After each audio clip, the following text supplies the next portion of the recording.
Inside the Indianapolis Zoo with Matt Standridge. Hello and welcome to Inside the Indianapolis Zoo. I'm 13 weather meteorologist Matt Standridge, and I gotta be honest, I've been excited for this episode for months. We're hanging out with the dolphins, but spring is just around the corner, and we're gonna show you how you can celebrate the changing of the seasons here at the zoo. Then we'll tell you about the Uproar Conservation Challenge and how your votes could mean big money to help save species. But first, it's all about the dolphins, and I'm so excited to introduce you to some of the zoo's new additions. This is Inside the Indianapolis Zoo.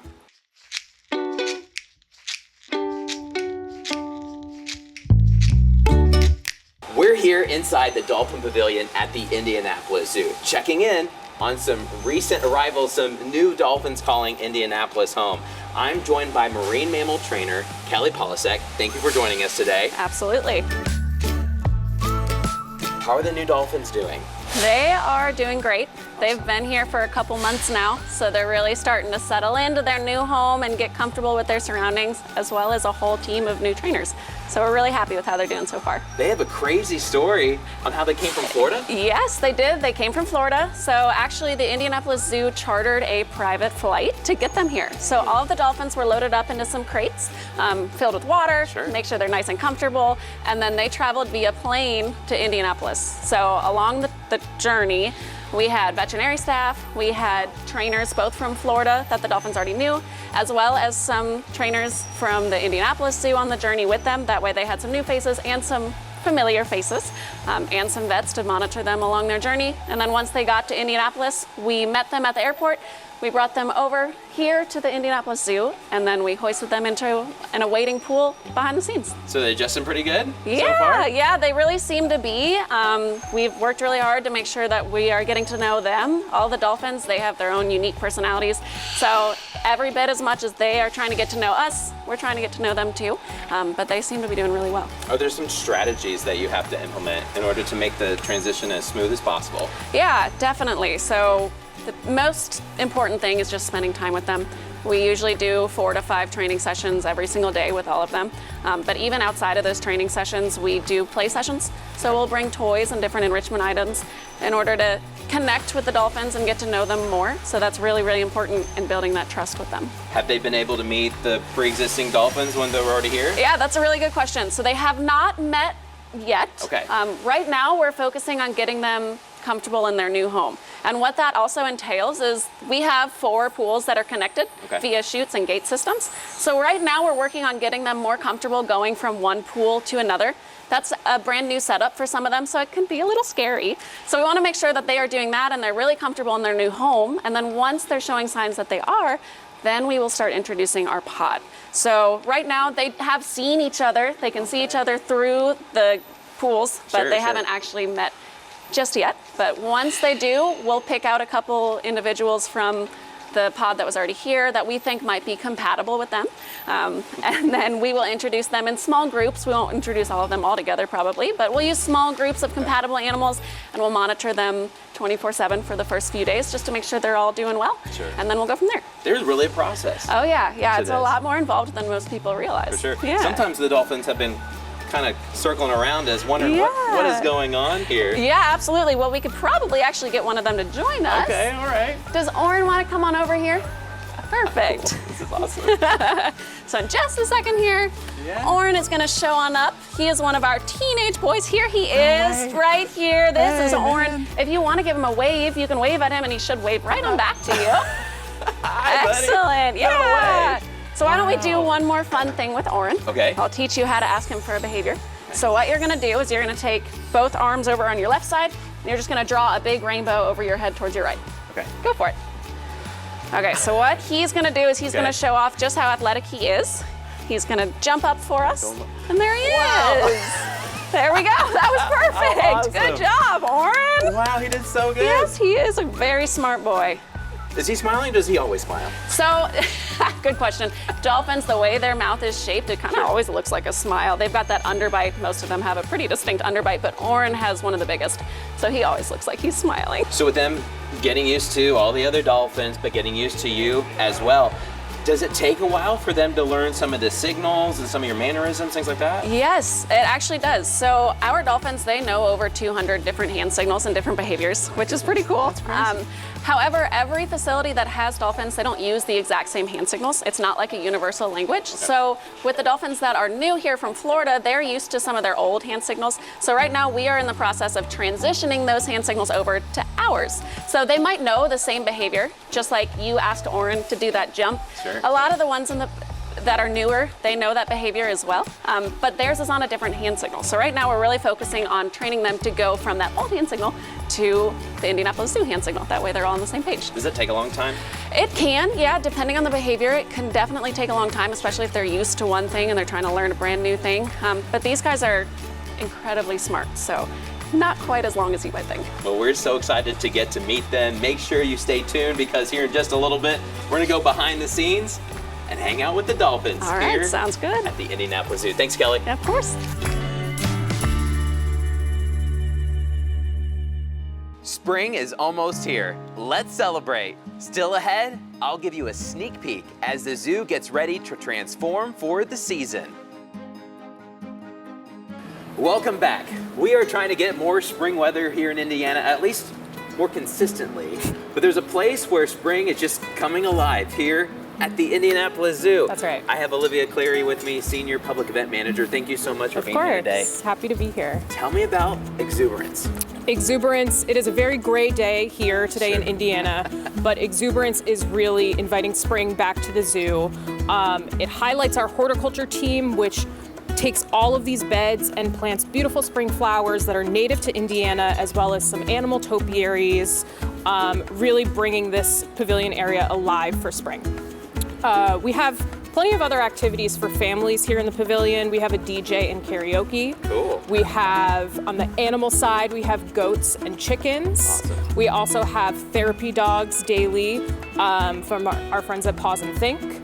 We have a mirror maze, we have games, and we have an education activity with our education department where they teach you about plants and pollinators and native species to Indiana. That's incredible. Yeah. So when you come to the zoo, it's only open at specific times for some of the specific events you're talking about. Yes. Okay. So xZOOberance is March 19 to April 19, Thursdays to Sundays, 12 to 4 p.m. It's incredible how much the zoo just comes alive Yes. in the springtime. It's absolutely beautiful. I'm so excited to see it. How much planning does that take in order to do We all that? never stop planning. Sure. Because we always think that we can make things a little bit better and a little bit more fun for families that come and experience xZOOberance.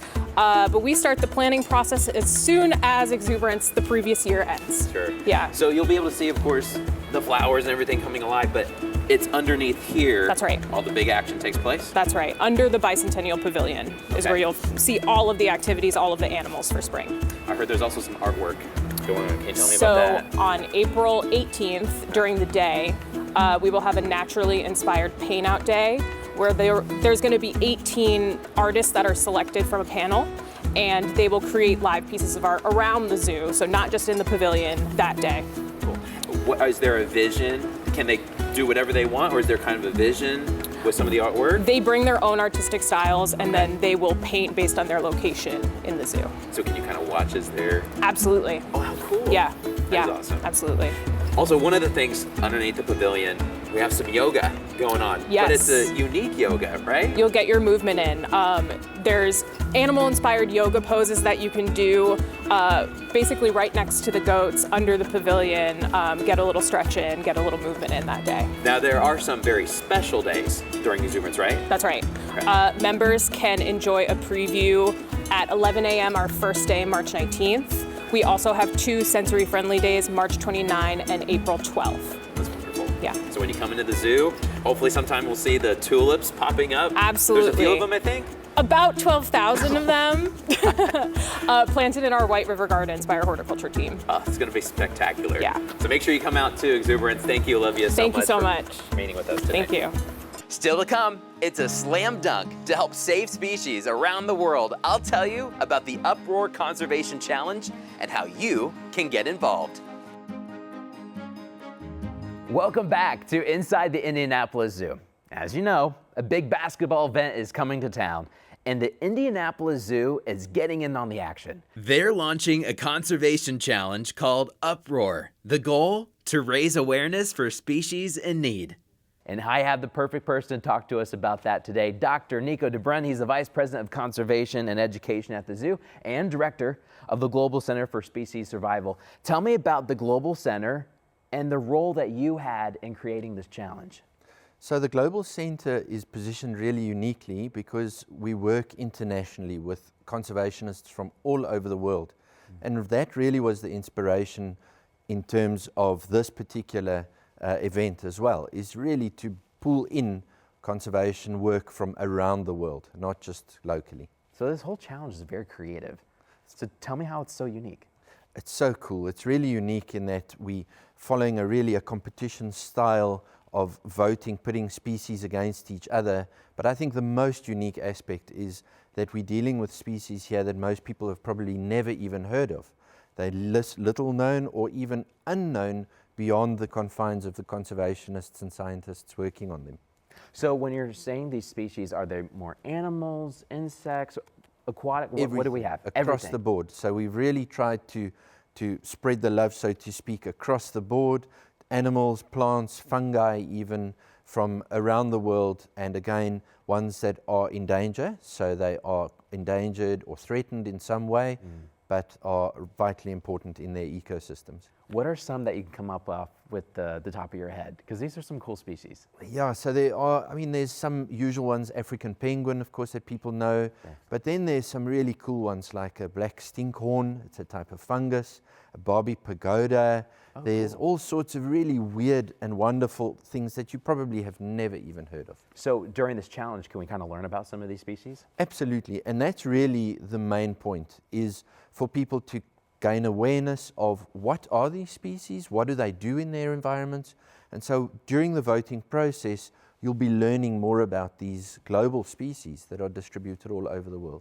So it's a pretty big bracket. A lot of different matchups. How did you come up with the matchups? How did you pair them together?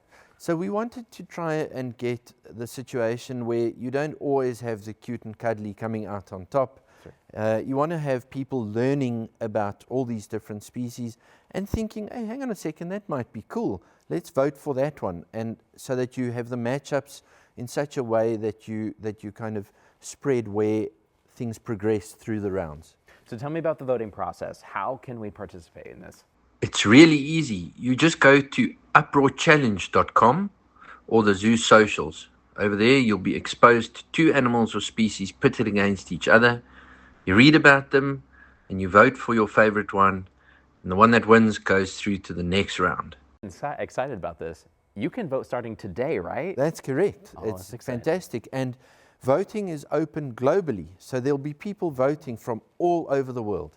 So tell me about the prize. How does that end up? What kind of money are we talking about? So the wonderful thing is that everyone goes away with something. That's great. The winner gets $10,000, and if you progress through each round, the amount that you're getting for that species is going up. And this is a huge amount of money for species that oftentimes are not even known, and therefore don't have access to other funding. That's what I kind of wanted to ask you about. I mean, you're a conservation leader, and so $10,000 can make a big impact. Absolutely, a massive impact. And you think some of these species are in countries that have weaker currencies, and so $10,000 is equivalent to a huge amount of money. Even $500 is something that you can do something significant with. So this all culminates to one big event at the zoo, April 4th. Let's talk about it. That's right. That's going to be a big day. There's going to be a lot of activities at the zoo. There's going to be local sports mascots. The last four are going to obviously be there, and then the final reveal of the winner will be at that particular event as well. There's going to be local celebrities, lots of activities. It's going to be great fun. That's what I was going to say. It's not just you're coming in to see who won, but you have a DJ, ambassador animals there. Absolutely. So you're going to get the whole full zoo experience and more. That's awesome. We're excited to be a part of it. I know I'll be out there. Awesome. We'll have the People Channel for 13 there too. It's going to be so much fun. We're going to put the link to the Uproar Conservation Challenge website on WTHR.com, and people can start voting today. We're going to have it on your guys' social media, our social media as well. We're getting the word out because we want people to know about this conservation challenge. Absolutely. And remember, the more that people share out these links, the more awareness there is for these species. And that's the bottom line, is the conservation value. And it's free for the voters. And it's free We just for got to the vote. voters. It's brilliant. Just go and vote. So we're going to be sharing updates over the next couple of weeks as we get closer. Thank you, Dr. Nico, for your time. Thank you very much. Next up, we're headed to meet the residents. I'll introduce you to the 5 new dolphins that now call the Indianapolis Zoo home.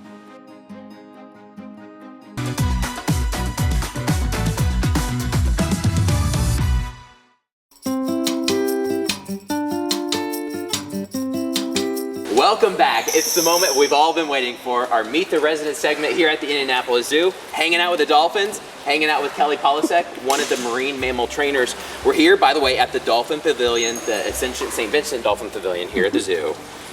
We've got some dolphins behind us. We do. We have 5 dolphins. They just arrived here a couple months ago. How exciting. Yes. So right now, off to the side, they're hanging out with some of their trainers. Want to bring one over? Absolutely. All right, Shauna, let's see Gemini. This is Gemini. She is the youngest out of the 5 new animals here. She's 11. So one good way you could tell Gemini apart is she has an underbite, and she's really light gray in color, and she's a lot smaller than some of the other newer dolphins that you'll meet soon. But she is one of the smallest females here at the zoo. Wow, she's beautiful. She is. So what kind of dolphins are these? These are bottlenose dolphins. So Gemini here, she's an Atlantic bottlenose dolphin. Yeah. The water's nice and warm for them. Tell me about their environment they have here. It is, yes. So we have 4 pools that are connected here. We have the ability to separate some animals into smaller groups. Right now we've got 2 groups of dolphins. We've got the 5 new kids, and then we've got the remaining 10. But all the pools are connected so we can shift their environment. But right now we're working on getting them really comfortable with this pool here, as it's the first one they've ever been in. So have you been able to work with Gemini on different signals or different enrichment things? Yes, Okay. yes. We've worked really hard to build a relationship, me and Gemini here. So we have learned lots of different behaviors together, but she might be a little camera shy too. She's one of our feistier dolphins. She really loves interacting with people, and she loves to keep us on our toes. Look at her go. Yeah, she's great.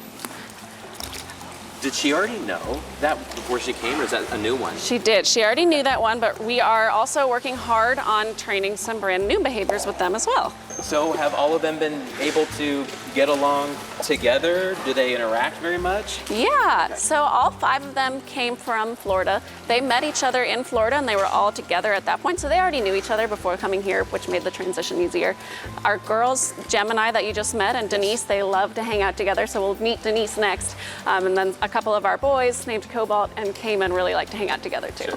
What's their feeding schedule like? We typically do 4 training sessions every day. Okay. So they'll get fed 4 times throughout the day. Usually it's a couple hours apart. Their first training session's usually around 8 or 8:30 in the morning, and their last one is typically around 3 or 4, depending on the season. You pretty much stick to that every single day? We do, yeah. Okay. We try to keep things pretty routine for them. However, they're adaptable. So if there's different times of the year, or if the hours of the zoo change, we might shift those training sessions, and they seem just fine.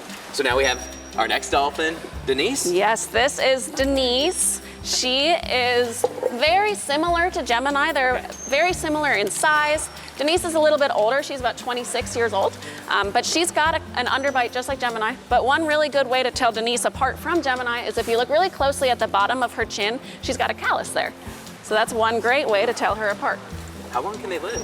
Good question. So out in the wild, typically it's more towards the teens, maybe early 20s. It's lower out in the ocean just because of predation, those kinds of things. But here and at lots of other facilities, they can live longer than that. It's actually not uncommon for them to live past their 20s, 30s, even 40s.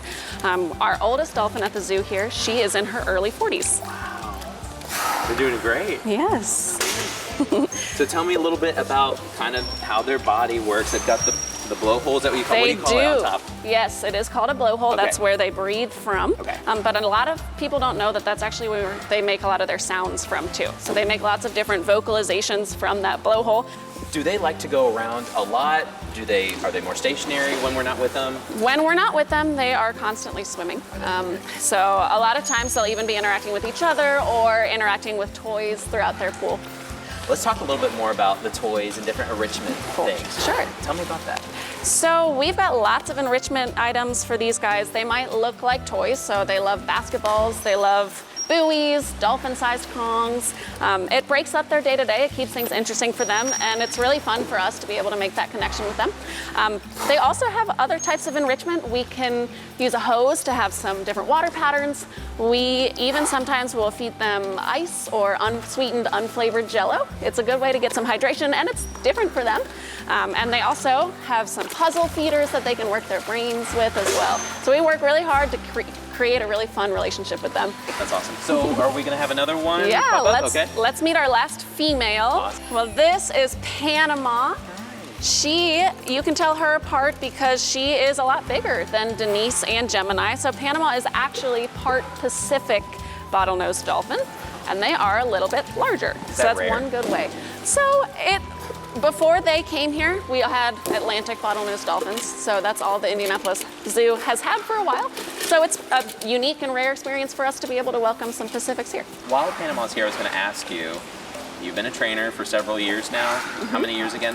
About 5. About 5. Yeah. How do you become a marine mammal trainer? That's a good question. So my best advice to anybody who wants to become a trainer is to get involved as early as possible. So it's a great idea to do some volunteer work at your local zoo or aquarium, even if it's not with dolphins. Any animal experience is great.